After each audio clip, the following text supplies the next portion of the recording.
తాకట్టులో ఉన్న బంగారాన్ని విడిపించి ఆ రోజున్న మార్కెట్ ధర కట్టి మిగిలిన డబ్బును మీకు అందిస్తుంది ఎస్వీఎస్ గోల్డ్. ఒక్కడు తర్వాతే రుద్రందేవి తీయాలని మీరు చాలా ప్రయత్నాలు చేశారంట. అంటే ఒక్కడు తర్వాత దీన్ని పట్టాలు ఎక్కించాలి అని చెప్పేసి ఆ టైంలో. బట్ ఇది వర్కౌట్ అవ్వలేదు, తర్వాత కుదిరింది అని చెప్పారు. ఎందుకు ముందు నుంచి రుద్రందేవి కథ చెప్పాలని అంత బలంగా నిర్ణయించుకున్నారు? కథ అలాంటిది, అది నిజమే. అది తను చెప్పింది. ఒక్కడికి ఇమీడియట్గా నెక్స్ట్ సినిమా రుద్రమదేవి అనే అనుకొని కంప్లీట్ టీమ్ తోటి వరంగల్ వెళ్ళడం అన్నీ నిజమే. అదే బాగా. కాకపోతే ఏంటంటే హీరోయిన్ ఓరియంటెడ్ కదా, హీరోయిన్ ఓరియంటెడ్ మీద ఎక్కువ డబ్బు ఖర్చు పెట్టడానికి కోసం వెనకాడారు అందరూ. ఒక మనిషి తనకొచ్చిన విజన్ నమ్మడం వేరు, ఆ మనిషిని నమ్మి వేరే మనిషి ట్రావెల్ అవ్వడం వేరు. ఇప్పుడు ఉదాహరణకి రుద్రందేవి విషయం తీసుకొస్తే మీకున్న విజన్ అది, మీరు నమ్మారు, మీరు కష్టపడ్డారు, ఓకే.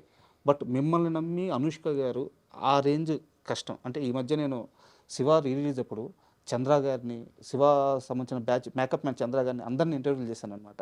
వాళ్ళందరూ అనుష్క గారి గురించి చెప్తుంటే వాళ్ళందరూ ఎగ్జాంపుల్ చెప్పేది ఒకటే, గుణశేఖర్ సినిమా చూడ, ఆ సినిమాలో ఆమె అసలు ఎంత కష్టపడింది, అనుష్క గారి గురించి అంతకంటే ఏం చెప్పాలి అని చెప్పి అంటున్నారు.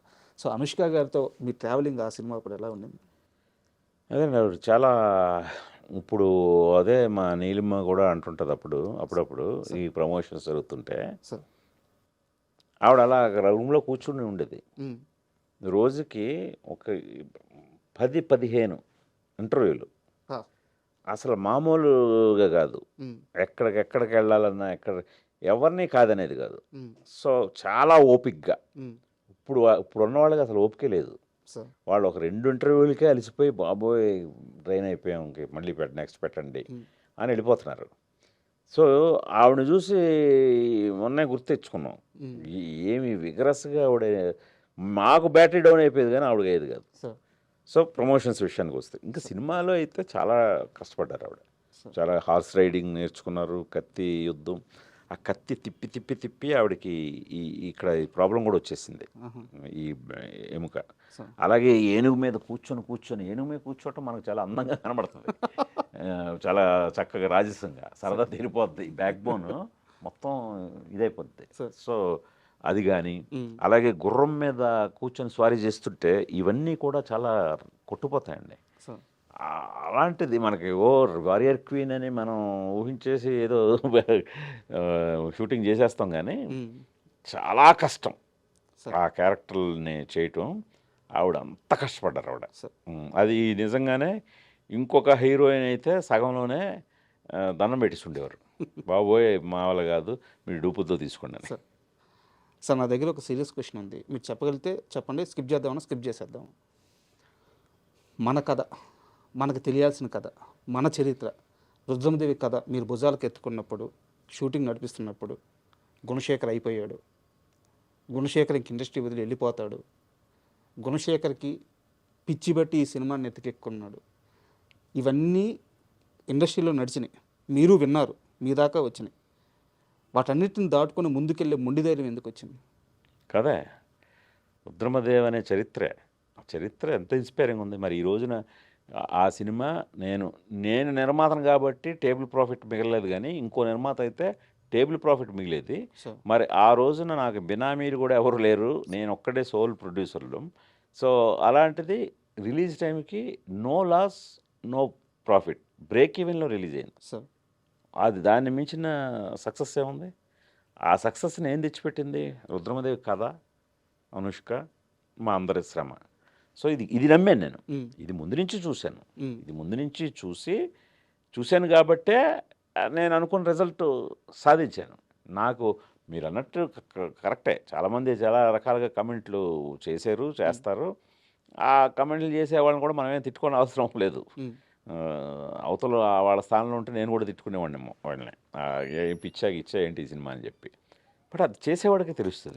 అంటే నేను కరెక్టో కాదో తెలీదు, మధ్యలో మీ అంటే ఆ నమ్మకం లేక కొంత మీ టీంలో నుంచి కూడా కొంతమంది బయటకు వెళ్ళిపోయారు. ఆ లాంగ్ టర్మ్లో అయితే జనరల్గా జరుగుతుంటాయి సార్. అది మనం దాన్ని ప్రత్యేకంగా టీంలోంచి వెళ్ళిపోయారు అనే మాట వాడవసరం లేదు, ఎందుకంటే డ్యూరేషన్ ఎక్కువ కదా. అవును. ప్రాజెక్ట్ డ్యూరేషన్ కదా.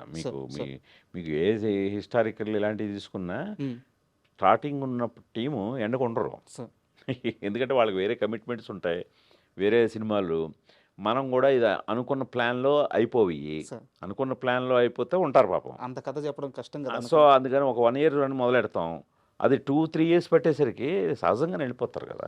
ఆ మొత్తం ప్రాసెస్లో మిమ్మల్ని డబ్బులు పక్కన పెట్టేసి తన డేట్స్ కానీ ఇవన్నీ కూడా పక్కన పెట్టేసి నీ వెనక నేను ఉంటాను గుణ అని చెప్పిన వ్యక్తి అల్లు అర్జున్. అవును. ఆయన సినిమాకి రెమ్యునరేషన్ కూడా ఏదో తీసుకోలేదని విన్నాను, నిజమేనా సార్? అంటే రెమ్యూనరేషన్లు ఇవన్నీ సెకండరీ ఆయనకి. ఆయన ఆ టైంకి రేసుగుర్రం సక్సెస్లో ఉన్నాడు ఆయన. ఆయన వచ్చి నేను చేస్తానన్నది చాలా గొప్ప విషయం. సార్ అది ఎన్ని కోట్లతో కొలగలం, అది వెలకట్టలేదు. నిజమే సార్, డబ్బులతో మాట్లాడకూడదు. సో అలాగా అది కేవలం నా మీద రెస్పెక్టే కాదు, చరిత్ర మీద రెస్పెక్ట్ అతనికి. సార్ అతను ఒకడు చాలా గొప్పగా మన సంస్కృతిని కానీ మన సాంప్రదాయాలను కూడా చాలా గౌరవిస్తాడు. దానికి ఎగ్జాంపులే అతని పేరెంటింగ్ చాలా గొప్పగా ఉంటుంది. సార్ నేను శాకుంతలం టైంలో షేర్ చేసుకున్నాను. సార్ ఆ అల్లు అర్హ పాపని పెంచిన విధానం, ఆ పాపకి ఒక్క ఇంగ్లీష్ పదం రాదండి, అంత స్వచ్ఛమైన తెలుగులో మాట్లాడుతుంది. సార్ స్వచ్ఛమైన తెలుగులో.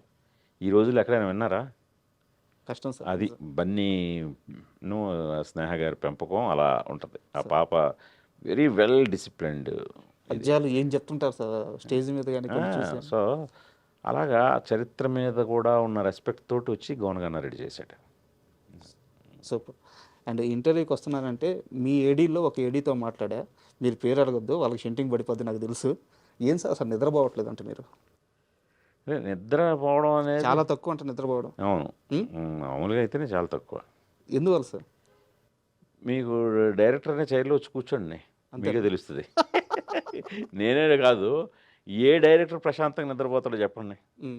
నాకు తెలిసి డైరెక్షన్ అనే వృత్తిలో ఉన్నవాడు ఎవరికి కూడా ప్రశాంతమైన నిద్ర అయితే ఉండదు. అది నేను చెప్పగలను 90%.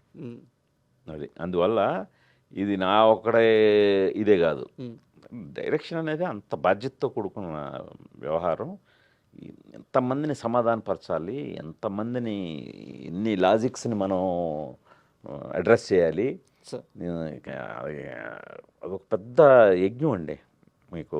అందుకనే కదా వరల్డ్లోనే మోస్ట్ డిఫికల్ట్ జాబ్ ఏదైనా ఉందంటే ఫిల్మ్ డైరెక్షన్ అంటారు. అది నిజం.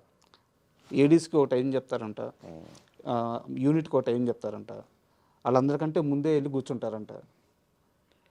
ఇది కొత్తగా ఈ సినిమా చేయట్లేదు సార్. సార్ ఫస్ట్ నుంచి మొదటి నుంచి నాకు మా ఇంట్లో అందరికి కూడా టైం డిసిప్లిన్ చాలా ఎక్కువ.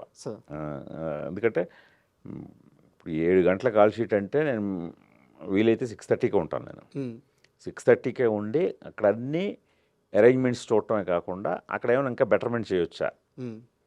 సో ఎందుకంటే నాకు ఒక షార్ట్ ఎక్స్పోజ్ అయిందంటే భయం అండి. ఆ షార్ట్ ఎక్స్పోజ్ అవ్వడానికి ముందే ఏదైనా చేయగలం మనం.